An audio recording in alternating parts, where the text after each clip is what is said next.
Well, hey, welcome to another episode of Church Leadership Lab, where we help church leaders cultivate healthy churches. We're glad to be with you again. As you may know or may not, my name is Scott, half of the hosting duo here at the podcast. The other half is Casey. Casey, how's it going? It's so going well today. Sun is shining. Had so much coffee. Perfect. Everything's great. All right, so we're going to be on double speed. I just had a cup of coffee too, so Perfect. we are ready to go. It's going to be good. Well, today we are super excited to have on the show with us Steve Horton. Steve spent the last 15 years in full-time ministry at Rolling Hills Community Church in Franklin, Tennessee. Started on staff at the church in the early days, shortly after it was planted, and then saw the church grow for the next 15 years into one of the top 30 fastest growing churches in the country, multiple campuses, really, really dynamic ministry happening. And now Steve helps churches all across the country in really equipping, enabling pastors, church leaders to know and grow their ministry. And so, Steve, welcome to the show. We're glad to have you. Thanks, Scott. It's great to be here. Appreciate you having me on. Yeah, absolutely. Next time we'll make sure to have the walk-in music playing under that. But this time, hopefully, just my wonderful intro was. That was very nice intro. Good job. Awesome. All right. Well, hey, one question we like to start with most everyone. There's like the public bio, right? There's the thing that you put on the book jacket or the conference, whatever. That's like the bio.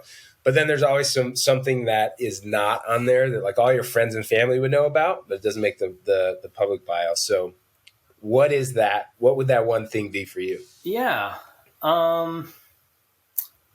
It's a really good question. I would think that if you were to ask my wife and kids, it's that I'm super passionate about cooking, but specifically just outdoor cooking. So anything that takes me outside, I participate in like competition barbecue. So I've kind of gone to a couple barbecue competitions and participated. Came in second one time. That was like a high point for me as far as that goes. So yeah, I love that kind of stuff. Yeah, I was gonna say, what's the track record? What's the how are you walking out of these competitions? Well, year one, I kind of crashed and burned. I learned a lot, but crashed and burned. Year two, I teamed up with some people who were smarter than me, which if you want to get into anything, it's a good idea to team up with people smarter than you. Learned a lot, and then brought home second place the next time we went out when it circled back around. So that was fun. But my wife gifted me, so she allowed me to get for Father's Day a Blackstone. So that's my new thing right now. It's a big griddle, 36-inch griddle that's outside, and I don't think we've turned the stove on inside the house since she got that for me. So that was a gift to herself, maybe because she knew. She knew what I was passionate about in that way, but yeah, it's been awesome. I just love it. Steve, I don't know if you recognize that you said crashed and burned, and like that was the perfect pun for a barbecue joke. So I want you to work on that and bring that back to the Where Are They Now episode where we get to sample all of whatever it is, anything that you smoke. I don't care. Like We'll do.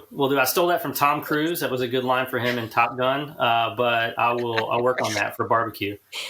I'm sure he'll let you borrow that line. That's good. I love it.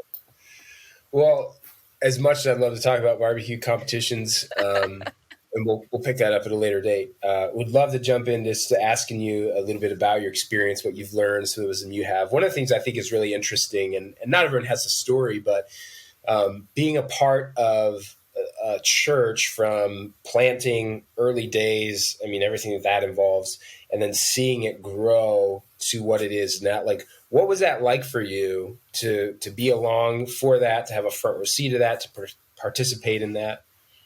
Yeah, it was. We grew so fast that it was just kind of like hanging on for the ride, and we have just an amazing, dynamic, vision casting leader, senior pastor, who is always 100 miles an hour ahead of anybody else. So it's kind of everything we could do to keep up, but it was awesome. It was like the most fun 15 years I could have asked for in that stage of my life. Had a young family that we started during that time, and so they were along for the ride too. And it was kind of like all hands on deck. Let's make this thing happen. But so many changes over that time. We started our first building. We were set up in teardown at the beginning, so we had to learn what it was like to keep people engaged when you didn't need them to unload the U-Haul every Sunday morning. And you have a building, a permanent location. So how do you keep them growing and serving in that way? And so when we figured that out, there was a new challenge. Where's the next glass ceiling for us as a church as we welcome our community and try to serve it the best way we can while engaging the people that God's entrusted to us. So all those were just fun milestones. And then, of course, as probably everybody listening to this who's a church leader experienced during COVID, you had to figure out how to serve people during a time when your doors were closed for a season. And that was some seasons longer than others. And some of those people never came back. So from a change standpoint, what changed and what stayed the same, I think everything has changed a little bit over time. Our acceptance of things like online church, I think across the board, whether it was for a season or for a permanent solution as you try to continue to reach people that way. But then the things that stay the same are the core of the church when it was started in Acts chapter 2 all the way up to now. People matter. At the end of the day, no matter how big your church is, what your attendance numbers are, it's about people. So every one of those numbers represents a person, a soul that you've been entrusted with to shepherd and to kind of keep moving along their path. And so in that way, that's why every church staff person gets up every day is to kind of fulfill that mission for them. So, yeah. That's awesome. I have to imagine along that journey, there were some busy seasons for you guys. I feel like that might be an understatement. Yeah. But what I know too is as your church is growing, but even just as pastors, church leaders are in ministry, there's a lot to do, and it's easy. There's a lot that's urgent, like we need to do this now, but there's also a lot that's like important, and both of those compete, and it can get pretty overwhelming. So for you, is that something kind of you dealt with both as maybe you were your own team, and then your team probably grew and staff grew and all that stuff? Yeah, absolutely. So when I started out, we were right around 200 in attendance over several services, one campus set up in teardown. When I left, we were 5 campuses, well over 5,000 in attendance across them. And so obviously during that span of time, just about everything changed. When you're small, those moments you're talking about of being overwhelmed with the work, they're seasonal, right? You got Christmas, Easter, beginning of the year, back to school, all those traditional high activity times for the church. And then there were lulls, right? Like you just couldn't wait till the summer to get here, or, for October when, you get past the back to school, but you haven't hit Christmas yet and you could take a breath. As you grow, what you've come to find out is those get quickly filled, as you add staff and you staff up, you grow in size. Those get filled with, man, we've got a need we need to meet. We already have these busy seasons. Where are we going to put this? Well, it quickly becomes put in your downtime, in your refresh time. And so you have to get creative as you grow, or else you'll just burn everybody out on your team. And so growth challenges at every step of the way. Assimilation, how do you connect with people? How do you disciple at scale without making somebody feel like they're in some sort of marketing automation campaign or something, like they're just a widget in your cog. So all those were things we had to deal with along the ministry journey that we had. So I think that one thing that I know, again, is difficult is prioritizing that time to actually work on your ministry. It's so like you just get sucked in. So I'm curious, what were some things that you did and that you've seen work really well to do that, to not just be kind of in the tyranny of the urgent, to be, in week to week ministry, but to step back? Like, yeah, I'd love to hear some of what you did, talk through that process, what worked well, maybe mistakes you made along the way in trying to do that. Yeah. Well, I'll start with the mistakes we made. So early on, we tried to do everything. So we moved into our first building in 2009. And when we did, it was just explosive. So any church plant that moved into a permanent location can tell you that when you find that permanent place and you're there every day of the week, something happens. You almost double in size overnight, it felt like for us. So that was a challenge. And so what we ended up trying to do was meet every need that came through, whether it came through on a connection card on a Sunday morning, like, hey, I have this need. And we try to spin up a ministry to try to meet that need. And instead of staying true to what God called us to, and kind of growing, being smart about how we divvy things up. And so anyways, that was something we learned at the beginning we couldn't do. We confused or overran our ministry bandwidth. Very soon after that, our executive pastor, who's a brilliant man, mentor of mine, he ran us through an exercise as we were going through our planning for the ministry year, where we had to eliminate, automate, or delegate a third of every task that we do in a given week. So in ministry, you typically run Sunday to Sunday. You have these planning sessions where you kind of plan out further in advance, maybe quarterly or annually. But typically, once those little seasons of planning are over, you're living Sunday to Sunday. So for us, what that looked like was a lot of repeated tasks. So manual entry, things that you just were responsible for getting out every week, whether it's new guest follow-up or getting things prepared and printed off for your volunteers so they were ready this Sunday or whatever the case may be.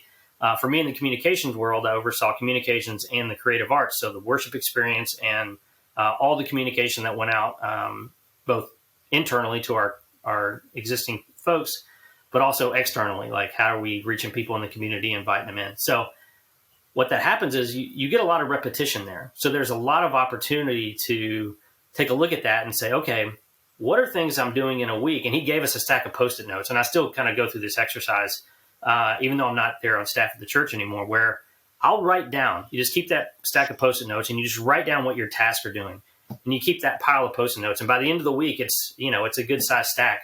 And then you go into a meeting and he led us through this thing where we put them all up on this wall. And then he took some painter's tape and he put a stripe on the wall and he said, okay, I want you to group these into what can I eliminate, put them on the top. Like those are easy. Just stop doing them. What could be automated? So right now I work with a lot of churches on helping provide software solutions that do just this. You mentioned at the beginning in the intro, like how do we help church staff spend more time in ministry instead of on ministry? Like how do you got into ministry to be with people and to help people, but you spend all your time in a spreadsheet. Like how can we help you spend less time over here and more time with people? And so automate became a big one. Like what can you do to automate some of your processes? And then what can you do to delegate? So I have a really hard time with delegation because as the person on staff who oversaw these departments, at the end of the day, if something went wrong, I was worried that, it's going to fall back on me. Like I'm the leader of the department, so it's ultimately my responsibility. So delegation became really hard for me until I learned to do it well, until I learned to give ministry away, to equip the saints for the work of ministry, as our executive pastor liked to say all the time. So what can you do? Because it's not our job to do everything as church staff. It's our job to provide opportunities and to responsibly hand over those responsibilities and the work of the church to people who are attending. It's a critical next step in anyone's spiritual development to be able to serve the church. And that doesn't always happen in the nursery on Sunday morning, which when you think about serving at the church, it's either you're in the worship band or you're holding a baby somewhere in kids ministry or something. And for most of the people I worked with, they were like, I don't play an instrument and I don't have any dream of standing in a room with 20 to 30 kids and trying to entertain them for an hour. So what can I do? And so those were the people that gravitated towards me. And I was able to delegate some of the tasks that are on a Tuesday, like in your free time. Like I work from home now, and a lot of people work from home as well. And so they were able to volunteer in a different way, serve the church in important ways, but just not necessarily do it in the traditional way. So I would challenge listeners to go through this exercise to figure out what can you eliminate. What are things that are stealing your, robbing from your passion bucket? Get rid of them. What can you automate? And what can you delegate to either other folks on staff potentially, but more importantly, what are those valuable tasks that you do every week that you could hand off to somebody else in your church so they can have a serving opportunity as well? Yeah. Steve, you said that it was difficult for you to delegate, and then you started with eliminate. And I don't know if you realize you said, or maybe your pastor was the one that said this. He said, just put those are easy. The ones you can eliminate, those are easy. And as you said, I was like, not for me. Like eliminating. So as you were talking about yourself and like, I struggle with delegation, it was like, I struggle with elimination. How can I just stop doing something? But I was trying to imagine in the situation you were describing of there could be multiple staff members or key volunteers who unknowingly are duplicating. Mm-hmm. So I was thinking, what can I eliminate? I might be able to eliminate something I don't realize is already being done. So I'm wasting my energy, or someone else is wasting their energy because we don't even realize that we're doing the same thing or we're accomplishing the same goal in a different way. So as you were talking about, I was trying to think, I have to think kind of beyond myself if I'm in a staff position of, hey, not just what can I eliminate, but maybe what can we eliminate because we're unknowingly being duplicative. Oh, did you guys absolutely. kind of see that? Like as a staff, did you realize, oh gosh, we are double dipping all over the place because we didn't communicate or we haven't done this exercise sooner? Oh, sure. Yeah. And that exercise doesn't happen in a silo, right? So I'm not sitting in my office putting Post-it notes on the wall. I'm sitting with my team. So we found that at multiple levels. So within our team, we found opportunity for us to eliminate, maybe not eliminate a task entirely, but eliminate it off 2 out of 3 people. And then you take that into a larger setting across the church staff. Like how can we, because when you start to grow and not everybody fits around the table anymore, like your all staff meetings have to happen in an auditorium because your staff's too big. You just start to lose touch with what other people are doing. They're tasked on a regular basis that if you'd only known, I can't imagine how many times I've heard that. Like, man, if I'd only known, I could have helped you do that in a much more efficient way. So you bring up a good point. We would take that exercise and then we would level it up until we got to the organization as a whole. And so we didn't have some of that duplication. Yeah. That's good. What was, because I think this process is, it obviously goes beyond ministry. It's like, I kind of want to do this process right now. Like just, with everything in my life. But what did people find? Because I'm assuming this happened multiple times, right? Like maybe once a year, or staff grew, all that stuff. So I'm curious, what were some of the more difficult parts of that process? Is it identifying it? Is it like really taking account of everything? Is it figuring out, okay, how do I automate that? Like, is it, what were some of the more challenging parts of that process? Yeah, I think it's 2 things. First, it's just the discipline to capture what you're doing, right? And that's in any audit that you're doing of yourself. It's really difficult to do that. I tried to do a food audit once where I was like, you got to write down everything you eat. And then if you start to do that, you'll quit eating so much because you're like, man, I'm eating so much. But in this case, it's really hard because in ministry, it's not like before ministry, I worked at a marketing firm. And so we had billable hours. And so you had to track everything. You were trained to track everything in 15-minute increments. In ministry, golly, you don't clock in and clock out. Ministry is, you're on, right? You get a call in the middle of the night and somebody's going through a crisis, you're on. There's no clocking in for that. So to really capture what you're doing, I oversimplified it by saying keep a Post-it note handy. But I really did do that. I carried it around in my pocket and I just took it out and wrote something on it You just have to be disciplined to do that. And whether it's over a week or a couple of weeks, you'll start to see a pattern develop. You may not capture every single thing you do, but you'll see a pattern develop. So I think that would be number one. I think number two is trying to, I guess, for lack of a better word, trying to bucket those in ways that you can start to make some decisions based on them, because everything's going to be important. You said it earlier, the urgent oftentimes gets in the way of the important. Well, in the moment that you're writing that down on a Post-it note, or in the moment that you're doing this task, it probably is really important. But when you take time to stand back and look at it on a wall with everything else that's got to get done in ministry, I think it will help you to be able to visualize what is most important, and start to really hone in on, you do the things that only you can do, and let's find ways to give away some of this to other folks. And again, it's not just to free up your time. Like, the goal in this exercise is not so that you don't have to work as much, so you can do 6-hour work days, because we know in ministry nobody has 6-hour work days. The goal of this exercise is to find ways to equip the saints for the work of ministry, because that's important. That comes right out of Scripture, and that's what we're called to do as a church. We're not called to do everything. So, well, Steve, we talked about earlier, like, kind of avoiding staff burnout, right? So I'm kind of seeing this whole conversation through that lens for a second.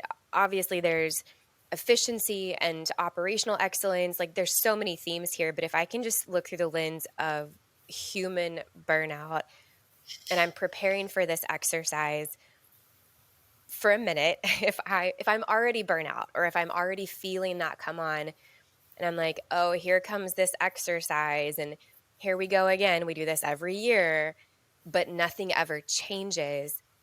It sounds like, at least from my perspective, and if I'm already in a little bit of a negative, jaded place, if the outcomes of this are not super actionable, and then there's some accountability to where I go, hey, I said I need to delegate this. And if I don't have the support of my leadership to go, yeah, yes, you will be delegating, and here's how I'm going to support you through that. And I will be following up to make sure that you have the resources you need to pass this off. I can see how this would sound really good, but fall pretty short if there's not some significant leadership buy-in and some really serious follow through and follow up. Absolutely. I don't mean that to sound nearly as negative as I feel like it just came out, but we have a lot of toxic work environments, and the church is not immune from that. So without leadership saying, hey, we're not just going to do this exercise for the heck of Post-it notes, but I want to support you. So afterwards, here's how I'm going to do that. And I know I'm going to get follow-up, and my leader is going to support me and hold me accountable to the things that I said, I need to let this go, or I need help. How do you practically do that? Scott and I've made it really clear that we want this podcast not just to be about things that sound good, but they come with the practical, and here's how to do this thing that sounds really great. So what's the practical part? What's the one takeaway? Yeah. And I think if you're listening to this and you're trying to lead up, and you're not the person who gets to make the final say on whether or not you go through this exercise, and this isn't the only exercise out there to be more efficient with your time and to identify areas to use your time more wisely. But if you're going to do that, you have to have leadership buy-in. So you have to be able to approach them with some sort of here's why this needs to happen. And if you need to, you can kind of use the same thing that our executive pastor used to encourage us, which is, on average, you have about 21 working days in a month. And if you estimate, let's say, a 9-hour workday, just because, like I said, ministry doesn't clock in and clock out. So let's say a 9-hour workday, that's 189 hours a month of working time that you're dedicating per employee, per staff member. If you can just figure out a way to save yourself 45 minutes a day in those tasks that you could either eliminate, delegate, or automate, then over the course of a year, you have just earned yourself an extra month. You've given yourself a 13th month in your calendar year of ministry, of time that you can dedicate to being strategic about ministry. And so I would say you have to be able to get their buy-in. And if that helps you to be able to kind of break it down that way, I'm a numbers guy, so I appreciate that kind of stuff. And so that sticks with me. But when he kind of said, you can have it's like free time. Like time is the only thing you can't have more of, but I'm giving you more. Yeah. I'm giving you an extra month for you to be able to spend on things. But also you've got to understand too, that this is going to take some ramp up. I mean, this isn't going to be like flip a switch, go hand a Post-it note to a volunteer or somebody who's serving on your ministry team and, kind of go about your day and spend your next 15 minutes being strategic about stuff. Like you're going to have to invest. I mean, a task that may only take you 5 minutes, it's on a Post-it note somewhere on your wall, a task that takes you 5 minutes. It could take you 5 hours to train somebody to do that properly and get them to a point where, you feel comfortable with them doing it. So you don't have to kind of helicopter parent them into doing it. But I think if you can demonstrate on a maybe a single level, one level, that it's working, I really do feel like you can start to have a domino effect where it'll snowball into, you'll quickly gain back 45 minutes or probably more of this time. And then you're spending time and it's a double positive. You're not doing the work, but your time is spent in community with people who are doing the work. And so a touch point that you wouldn't normally have with one of your volunteer team members or somebody who wouldn't normally be serving because you've by and large limited that to a Sunday morning or whenever your service times are experience. Now they're serving in a way that feeds them and helps you, and you're communicating with them. That's what this is all about. It's about equipping the saints for the work of ministry. It's about staying in relationship with people throughout the week. So you're not just a handshake and a wave on a Sunday morning. You're in community with these people on a regular basis, the same way you would be with people who are in your office that you maybe communicate with on a daily basis. So friendships come out of that. I mean, I know things about people in the office because I live life with them in our work day. And so the same thing is going to be true for your ministry. So there's benefit beyond the obvious of getting a task off your to-do list. But you've got to have that leadership buy-in, kind of to your point, and you've got to be able to show some growth, some practical growth. Take it a bite at a time. You're not going to take your whole wall of Post-it notes and knock that out in a month. You're going to have to do it, eat this elephant one bite at a time and show some progress, and then reinvest that time wisely as you start to save it. You mentioned something pretty cool too. We've talked a little bit about how difficult it is to recruit and retain volunteers. And I think that a lot of us are really guilty in this whole delegation area of, man, I can do this in 5 minutes, but it would take me, to your point, like 5 hours to train someone. So we just don't. So to people who want to plug in, they're looking for ways to serve, but there don't seem to be many needs or many opportunities available because our staffs are doing them. So if we could actually take the time to delegate or even identify the things that are, I don't know if this is the word, delegatable. If I can even make a list of here's a bunch of stuff that could be done by a volunteer. Man, we're not even making that publicly known. Hey, you can serve on a Tuesday. On a Wednesday morning, we refill the pins in the back of every pew. Currently, our intern's doing that, but a volunteer could do that. If we're not making that available, we're kind of robbing people of an opportunity to serve because we're too busy doing it ourselves because we don't want to take the time to delegate. So absolutely. Or we want to say no for people.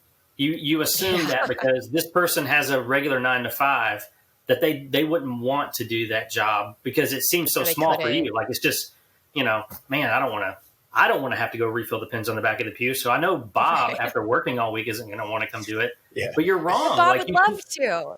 Bob is dying to fill the pins. Yes.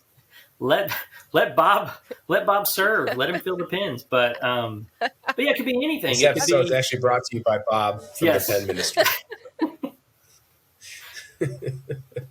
I'm going to make T-shirts for Bob's pin filling service. I love it. Yeah. I would think, you just can't say no to people, and you can't see any thing that you do that's worth doing that you haven't already put into the let's get rid of this bucket is worth doing. So you've already established that this is worthwhile. Mm-hmm. It's worth letting somebody else take it on. It's valuable. So you just have to do a good job of explaining how it's valuable to the church, like why it matters. So that's big for me. If I don't understand why this is important, it feels mundane. So I'm like, oh, they're just trying to be nice and give me something to do. But if I can understand how that fits into the big picture and helps us fulfill our mission, our community, heck yeah, I want to fill the pins. But like, I need to understand why that matters. So I love that you included that. What's the why? Yeah. And an important part of that delegation is also circling back around. You know, so often on church staff, we're so close to the front lines of ministry that we're the ones who get to hear back when miracles happen, right? And so as life change happens in your church, as somebody submits a prayer request card and just about a praise that's happening in their life, share that with Bob, because if they didn't have a pen to write that down, then they couldn't have shared that moment with you. And so Bob is important. Like what Bob's doing by putting that pen in there is important because it enabled that person to be able to share an important thing that's going on in their life. And so even little ways like that to connect it back, like, hey, what you're doing is important. You're part of the team. Like this isn't a staff and volunteer. No, this is a family. Like we're a family. And I think that's an important retention. It's a way for you to keep volunteers engaged. And I think that goes a long way for growing a church too, because people can feel that when they come in. Of course they can, especially when it's sincere and you're not patronizing, like, oh, you did this little thing. Like, no, here's literally how this little thing made such a big difference in someone's actual life. That's huge, but we don't tell those stories often enough. I love that. Yeah. Yeah. Well, one thing I wanted to just hit on, because in that list of eliminate and delegate, there was also that automate word, which I think for some is a big gap, depending on what their technology preferences, their comfortability, the software, all of that. But I think that is something that more and more is becoming, is not only possible, but is really wise because of just the way that can bring impact. So what's some advice you would give to people who are thinking about, okay, I get the eliminate, I'm all about that. Let's just throw it in the garbage. I get the delegate. It's awesome. Empower people, equip the saints for ministry. The automate, I'm not quite sure how to do that, where to start. What would you say to them? I would think probably their fear is probably equal to what my fear was when I first started to dabble in automating some things, some tasks or some processes. And that is, you never want somebody to feel like they're just a number, right?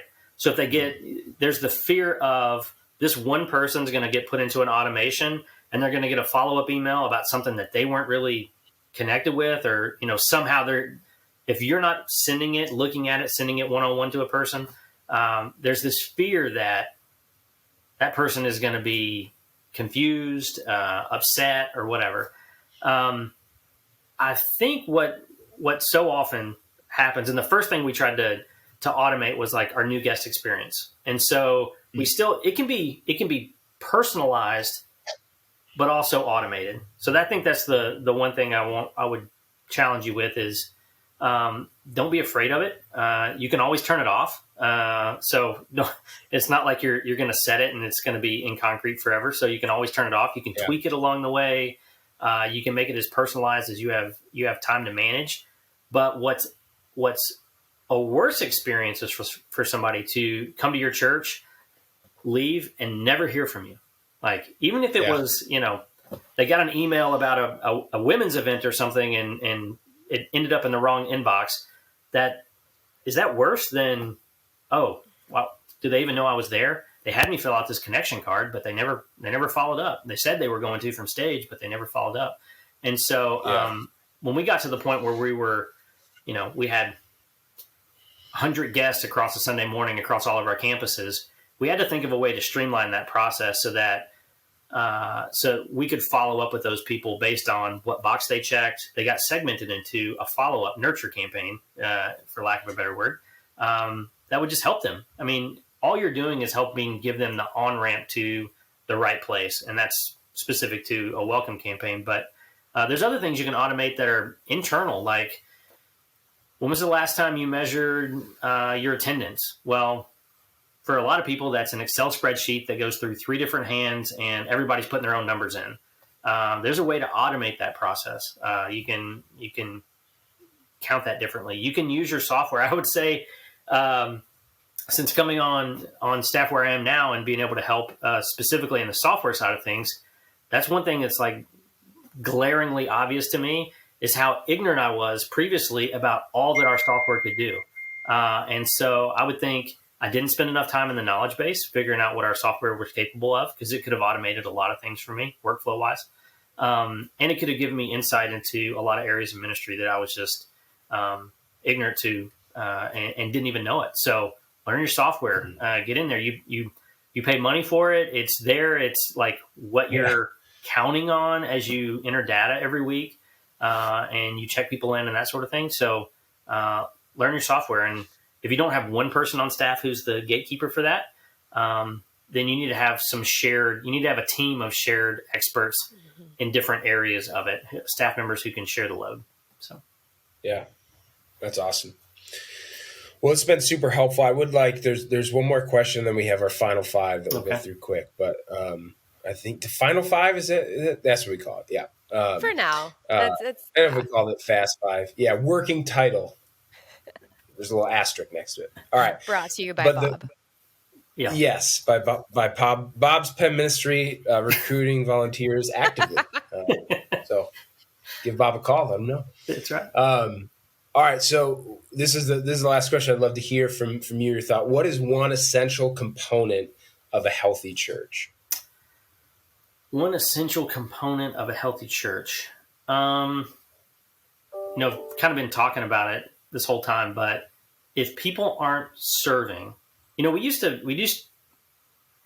mentioned earlier, one of the earlier questions was what's changed, and I think the shift from attendance to engagement has probably been one of the most significant changes it's over the past 20 years in churches.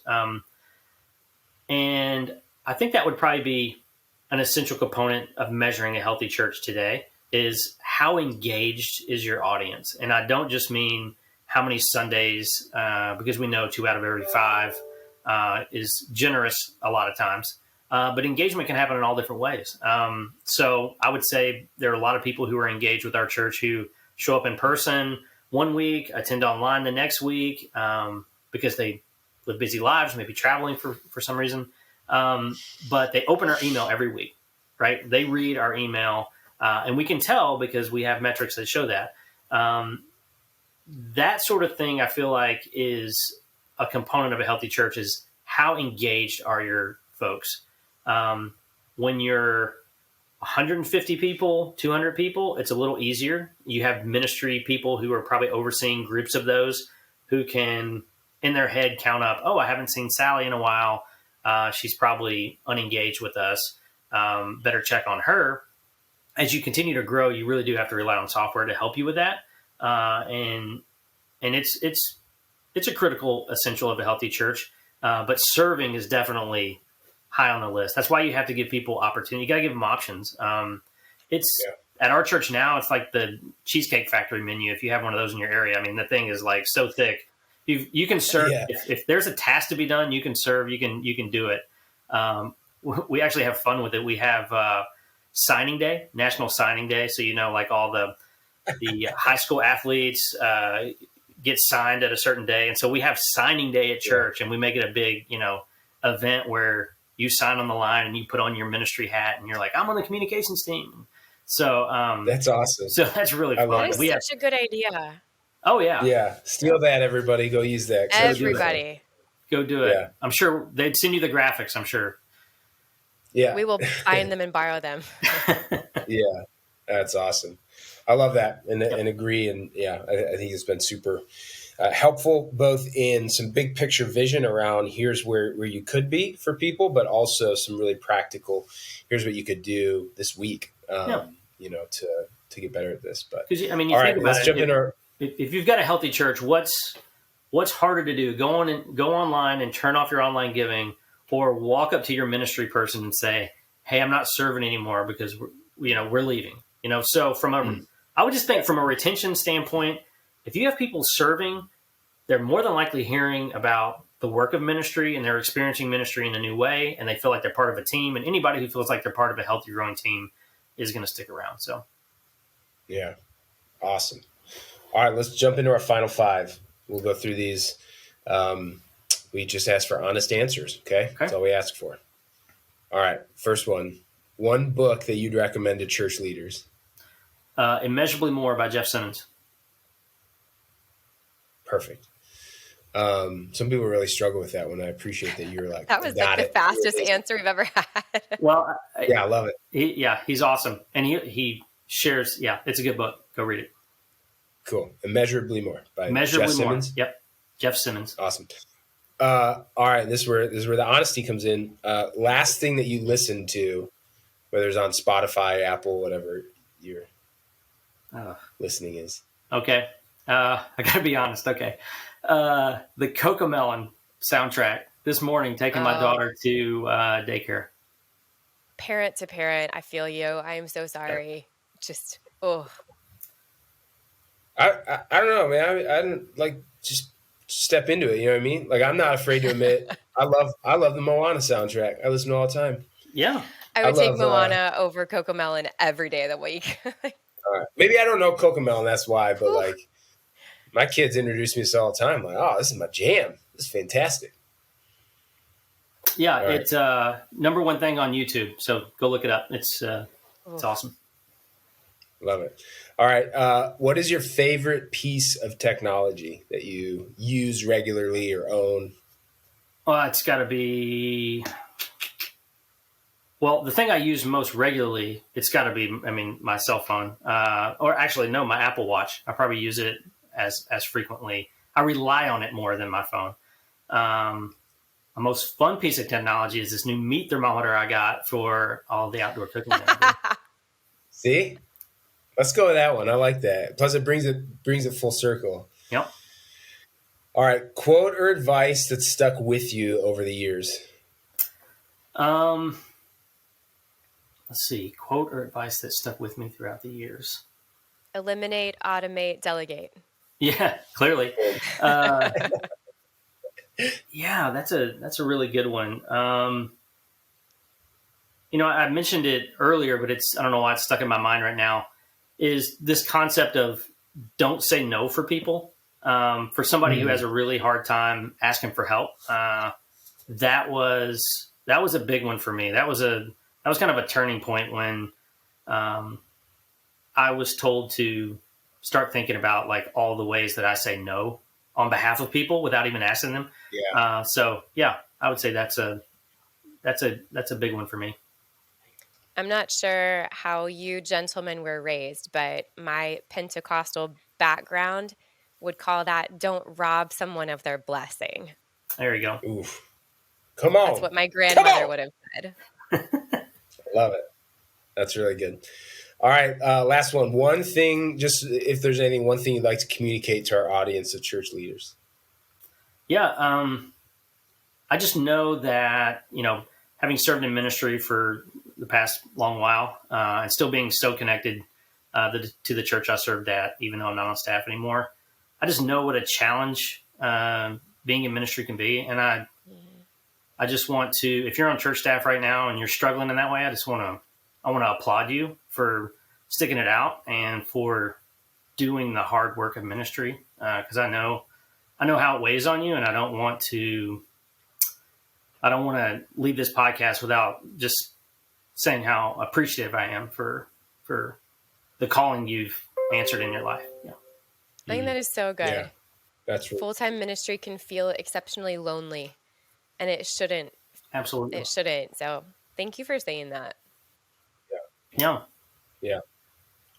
Well, Steve, really appreciate your time, your heart, your skills, your wisdom, and just your willingness to share. And really that's what we want to do is those who might feel that sense of loneliness, not sure what to do. I mean, if we can be just a little beacon of hope, or even just maybe laughing at how ridiculous I can be sometimes. Whatever it is, like if we can be that for people, we want to be. So that's what we're about here, Church Leadership Lab. We would love for you to subscribe wherever you're listening to this. Give us a rating.